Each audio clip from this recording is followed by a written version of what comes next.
एक ना बहुत बड़ा डिफरेंस है पुराने समय के अंदर और आज के समय के अंदर। ठीक है, सबसे पहले जब शादी करने के लिए जाया करते थे पुराने समय के अंदर, तो बजाय कि लड़का कितना कमाता है या कैसा है ये देखने की बजाय लड़के के संस्कारों को देखा जाता था, लड़के के घर के संस्कारों को देखा जाता था। ठीक है, और अब लड़की भी देखने अगर कोई करता था तो लड़की के संस्कार देखे जाते थे, लड़की के घर वालों के संस्कार देखे जाते थे। लेकिन जैसे जैसे टाइम आगे बढ़ा, लोगों को अपनी सहूलतें बहुत अच्छी लगने लगी, लोगों को बेनिफिट्स चाहिए थे, लोगों को फायदे चाहिए थे, है ना, मॉनेटरी लेवल पे लोगों को हाई स्टैंडर्ड चाहिए था।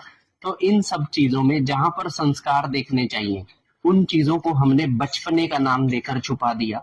और जहां पर हम लोगों को मतलब सही चीज देखनी थी, उसकी बजाय हम लोग क्या देखने लग गए, इनका घर कितना बड़ा है, इनके घर में कमरे कितने हैं, इनके पास गाड़ी कौन सी है, ये रेंटल पे रहते हैं या इनका खुद का मकान है, लड़का करता क्या है, लड़के की सैलरी कितनी है, लड़का पढ़ा लिखा कितना है, लड़के का बिजनेस कितना चलता है। तो जब हम इस टर्म से संस्कारों को देखने की बजाय जब हम स्टैंडर्ड हमारे मूव कर गए मॉनेटरी बेनिफिशियल्स पे, तो फिर इस तरह की शादी हमारी बिल्कुल भी वर्क नहीं करती। इवन आजकल हम लोग एस्ट्रोलॉजी का सहारा भी लेते हैं, तो इसलिए लेते हैं कि भविष्य में क्या इन दोनों की पार्टनर्स की जमेगी या नहीं जमेगी।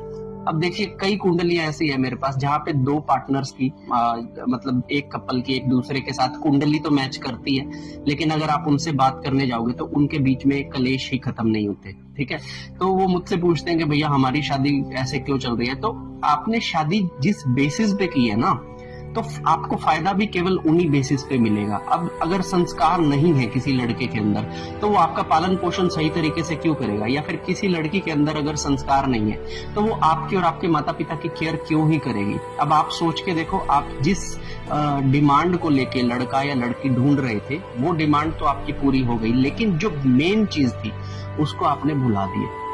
ठीक है, इवन आप एस्ट्रोलॉजी भी ये सोचकर देख रहे हैं 90% लोग, सामने वाले की तनख्वाह अच्छी है तो इसके साथ मेरा चार्ट मिला के देख लेते हैं बनती है या नहीं बनती। ये आपकी एस्ट्रोलॉजी का मतलब है। आपने संस्कारों से कोई मतलब नहीं है। सामने वाला बड़ी कंपनी में जॉब करता है, वो ड्रिंक करता है फ्राइडे सैटरडे संडे, उसके बहुत सारे रिलेशनशिप से रह चुके हैं, घर वालों में कोई मतलब इस तरह का माहौल नहीं, तो ये सब आपने देखा ही नहीं। आपने क्या देखा कि वो बहुत अच्छी नौकरी करता है बड़े शहर में। तो ये मॉनेटरी टर्म से जब आपने शादी की, तो आपके ग्रह मिल भी रहे होंगे तो भी आपको उनके बेनिफिट्स नहीं मिले।